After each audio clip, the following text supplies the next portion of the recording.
I thought it was because of my value. My kid doesn't want me to change her diaper or feed her because she doesn't want me. I was staffing other weekends, I was connecting with other men, I launched into the 2-year group. It was that ongoing work that helped me show up better as a father to my kid who, she was just going through a hard time. She needed a dad to understand that and not make it all about himself.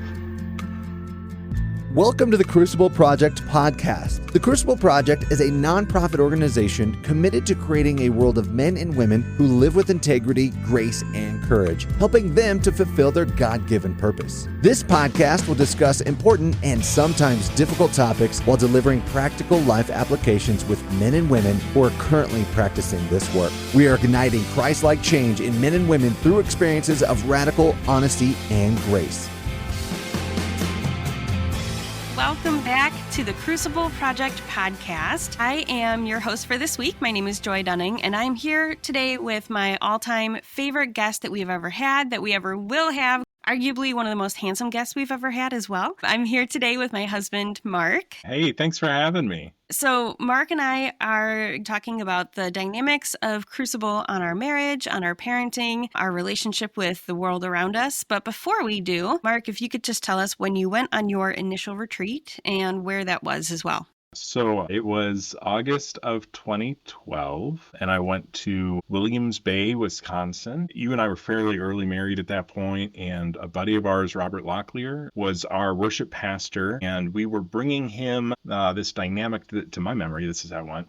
I felt like I wasn't being respected enough, and I didn't know what the heck I meant by that, but it just sounded good. I didn't feel like my tank was being filled with marriage the way that I thought it was supposed to be. And so finally we bring this to Robert, and he just saw right through it, and I'm really grateful for the way he dealt with it. He's like, dude, maybe Joy could do different things. Probably not. Sounds like she's fine. Really, what's the problem here is you're not believing that you are respectable. You're not thinking that you're a worthy person. And until you do your own work, it's not going to get fixed by outside people or outside sources. That was really helpful. And he had just come back from his Crucible weekend, and he said, I have a tool that I just experienced. It could be helpful for you in this context. And so, I don't know, it was like a month later or something that I ended up attending my initial weekend.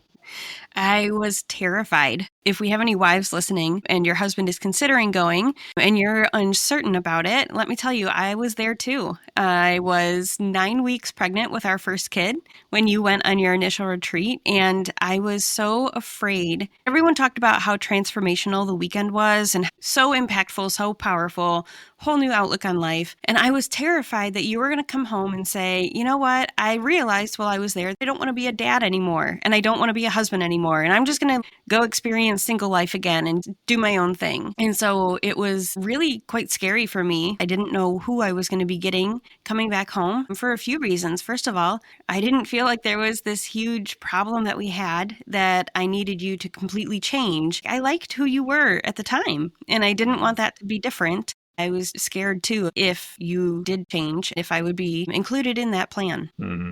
Yeah, that makes sense. So long story short, you did come back home changed. For some people, they walk into the weekend and it's like 180-degree change by the time they come out. They're walking differently. They're making different choices. For some people, it's more of a slow burn that takes a few more months of work or a few more years of work. And then you look back and say, wow, we're different. I'm different now. And I feel like it was that way for you.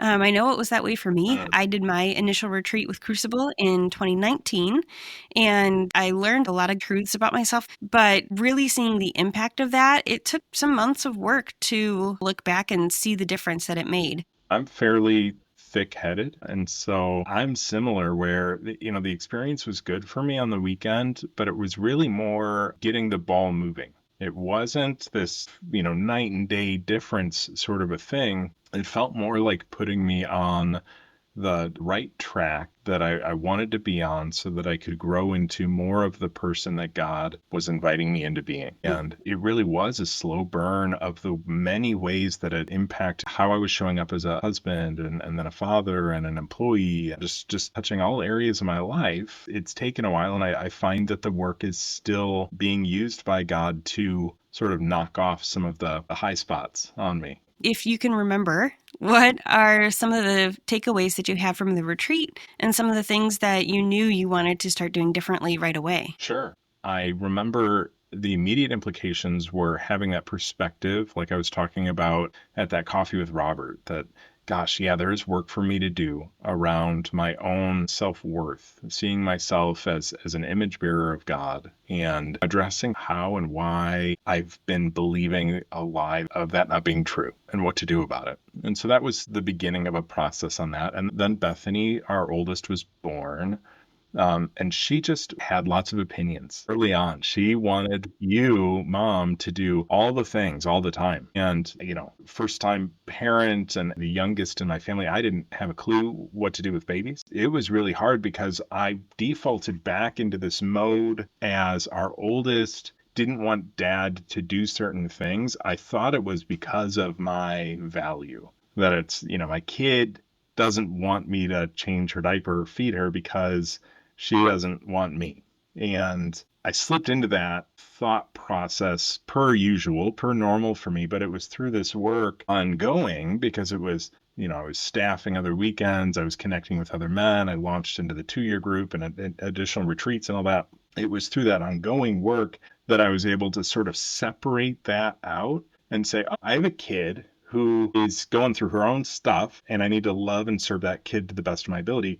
And also, by the way, I have my own junk, but like being able to move those into different corners and see the bigger picture instead of trying to overlap, that really helped me show up better as a partner to you in parenting, as well as a father to my kid who, she was just going through a hard time. She just needed a dad to understand that and not make it all about himself. And so I think those were some of the immediate ways that was really applicable. Yeah, I would agree with all of those. I would say it took the pressure off of feeling like we had to have all the answers. I remember you were telling me that there was this one older gentleman, hearing his story about his wife, his kids, the impact of his marriage, and unfortunately his marriage did end, but hearing almost like this cautionary tale of what happened when he wasn't willing to do the work in the first place, I feel like you came home with an attitude of being willing to work together and having perspective that we don't have to have all the answers.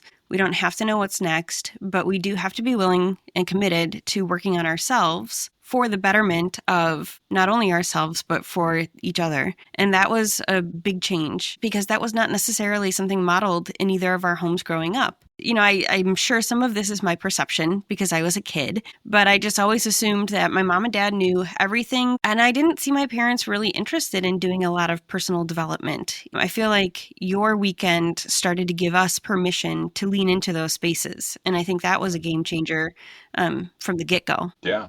That totally makes sense. I'm going to put the question back on you, though.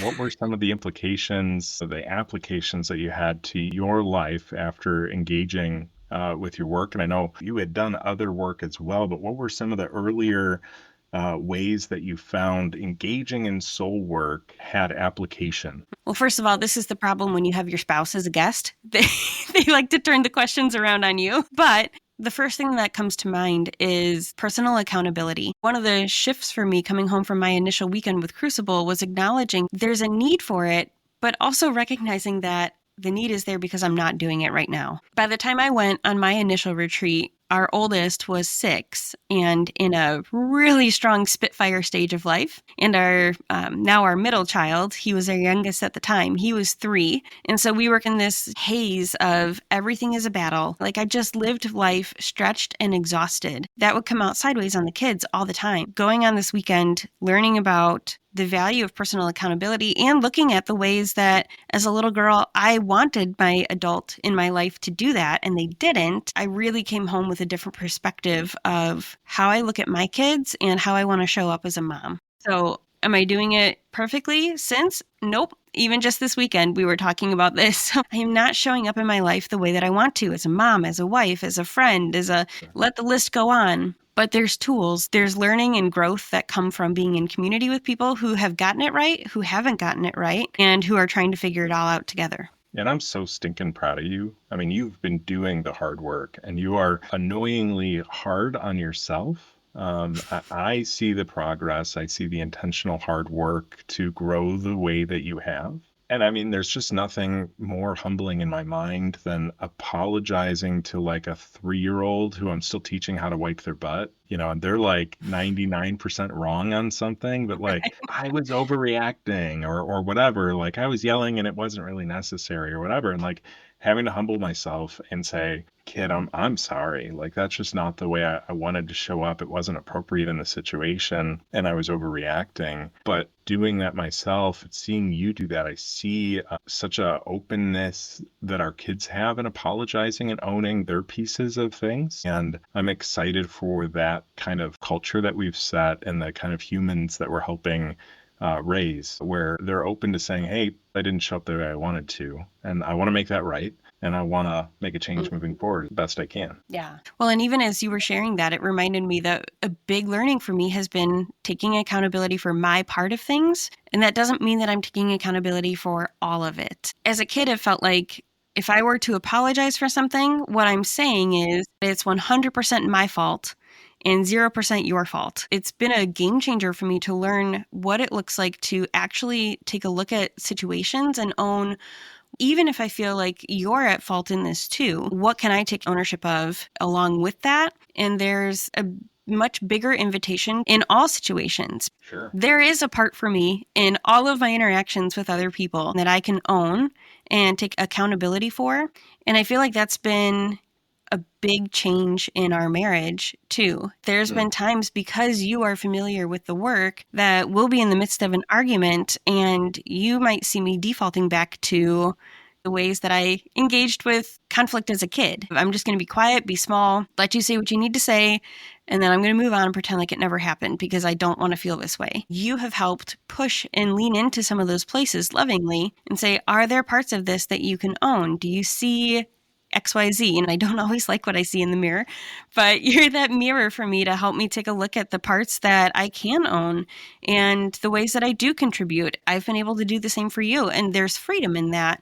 Some of what you're saying reminds me, like you were really generous to say that I'm saying some things in loving ways. And I think that's absolutely true. But I think there's also times where I have been a jerk. When we look at anger, you and I have often talked about this. Like I really didn't start stepping into healthy anger until I was engaged in the 2-year group through Crucible. And that was like learning a new muscle. And there was lots of times where, man, I was reacting in an angry way that really wasn't appropriate, or like overreacting or yelling or whatever. I'd like to think most of the time I was pretty quick to try to apologize and make it right, but it was uncomfortable. Like it was growing pains in that space. And it was really because growing up, I didn't think that I could be angry. And so to start stepping into like, oh, okay, it's okay to be angry. There's even healthy things that I could do in this anger. There's a ton of unhealthy things that we could all go on and on about. But as I very imperfectly tried to dial in how I can use anger in a healthy way in my life and for our relationship, for our family, as it's imperfect, ongoing, you're in my corner and you're going to be there to help me through that. There's such a sense of peace and gratefulness that I have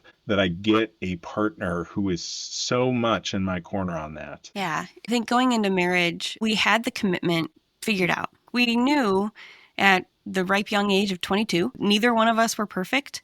And we were committed even then to learning and growing together. But there are things that have transpired over the last 15 years that we've been married that, if it weren't for Crucible, would look very different. You know, in those 15 years, we've had 2 biological kids. We've adopted a kid. We moved across the country for a job that ended up being a horrible blow-up failure of a fit, and moved back 6 months later. We have gone through difficulties with both sets of our extended families and trying to navigate challenges there. There's been job loss, just so many little things that add up. Having the community of Crucible and people who accept us where we're at, and not necessarily for what we've done. I'm not looking to be let off the hook. It's actually been a gift to have people who let me take a look at what I did to get myself on that hook and what do I want to do about it now? How do I take ownership for the people in my life that this has impacted? What kind of woman do I want to be going forward? How do I want to change or grow or stretch, or so that I can show up the way that I want to in the world around me? Yeah, I echo that. And it's really informed, I think both of us, but I'll speak for myself, what I value in a friendship. And there have definitely been times in my life where I'm just looking for a friend who super agrees with me on everything and it's just easygoing, doesn't really call me on anything, or we have similar interests. And sometimes that can be good, but the type of friendships that really help me grow more into who I feel like God is inviting me to be and how I want to show up in my roles of husband and father and all that. It's the friends who they're willing to do both, right? They're willing to accept me in my failure and hold me in that space without condemnation, and also invite me into a deeper walk with Christ that challenging, that requires energy from me to grow. And that's a special kind of friendship. And we've been blessed over and over with multiple friends who are able to do this. But it really, I found Crucible sort of gives me that laser vision for who I want to surround myself the most with in my life. I can kind of BS my way through life and other things. I want to surround myself with others that are going to help me grow and hold my feet to the fire on things. And Crucible's been a really helpful vehicle for building my tribe that way. So one of the ways that I've seen our work in Crucible impact the way that we show up in life is recently we've had some conflict with family. There was a situation where a family member said, I've never been so disappointed in you. And you and I both acknowledged that even the version of us 5 years ago would have been absolutely devastated by that comment because I spent so much of my energy hung up on being who everybody else needed me to be. Learning my worth, learning my power through Crucible and the people that we have become close to because of this work, we were able to take that comment and understand that what they are trying to communicate is hurt and pain, but their disappointment is not our responsibility to pick up and own. That's that idea of ownership that we were talking about before. It's been huge for me to be able to say, I've made my choices. This is what I'm standing by. You don't like them, but it's not my responsibility to fix that for you. And that's been a really hard thing to say, especially to people that you care deeply about. But for our peace, for our family, for our integrity to do what we feel is the right thing that God has for us, it has taken a lot of strength and a lot of courage to be able to step forward and say, we're going to go anyway. You might not like it, but we're going to go anyway. And the heart behind that, the motivation behind that, the self-worth that it takes to be able to do that, I'm not sure that we would have that if it weren't for the Crucible communities that we've been involved with, the friends that we have, the group work that we've done, just the things that we've learned through this work. I would completely agree. That was one of the things on my initial weekend, the takeaways that I had, that I am putting my value 100% in everybody else's baskets. Does the random stranger at the grocery store think that I'm worthy enough, good enough, right? Did I dress the right way, or was I polite enough, or right? Like that, or my coworkers, or you, or my kids, or whatever. I didn't realize until engaging in this work that I was giving away that power, that sense of identity everywhere I went, and to everyone except for God and me, right? And so beginning to see the problem and then, okay, what do I do about it? And then how do I unlearn some really deep-seated patterns that I have built and baked in for years in my life, so that when other people try to impose their opinion of me that doesn't really fit, that's really more to do with them and how they're experiencing life, being able to not let that be something I just throw on and say, oh yeah, that's fully true, but instead have a filter and evaluating, like, is that true of me? No, I don't, that doesn't fit, and that's okay, right? Being able to have some distance on that, it's created health and confidence. Like you mentioned in the past, comments like anybody, but especially people who are closer to me, of being disappointed in me or thinking I should be doing something different than I am. And that just would have wrecked me, would have taken me out of the game for a good period of time. And instead, in this recent example you mentioned, I've really been able to keep engaged in the different roles in my life. I didn't let it affect how I was a parent. I didn't let it affect how I was a husband or how I was an employee or whatever. And I'm really grateful for that. That in retrospect, when that happened, it was like, oh, that's really cool. It almost is like It's been a while since I've been at the gym in the morning. But back when I was going to the gym pretty regularly, and then I would be jumping on the trampoline and doing stupid stuff for the kids, or teaching Ben how to ride his bike and like running after the bike. There's moments where it's like, hey, I'm not gassed, or hey, I'm feeling really strong in this activity right now. That's a new muscle. That's like a new way of living my life. Gosh, yeah, that hard work that I'd been putting in that felt incremental, that felt like it's just so much work and maybe no payout. Here's the payout for it. And it felt a lot like that of, well, here's a surprise payout of the hard work and investment that I've been doing, that you and I have been doing for a while, to feel like, oh yeah, this is okay. I can handle this. Yeah, that's a good way to put it. Well, as we wrap up, I'm curious, what would you say to a couple where maybe one or both of the spouses are considering going on a Crucible retreat? I think for any individual who's considering going on a weekend, I'd encourage them to step into that, because they really can be growth launching points. But the caution that I have is it's the tool, it's the vehicle to do that, and the motivation to engage in their work as an individual really has to be there for them to get what they came for. One of the questions that we ask a lot as people are preparing to come on a weekend is, are you willing to do what it takes to get what you want? And I think that's a key question, because the weekends can be difficult to look at some of these things in our lives that haven't been working right. And someone might come on a weekend just because their spouse wants them to, right? My wife's making me come. My husband's, thinks this is a good idea.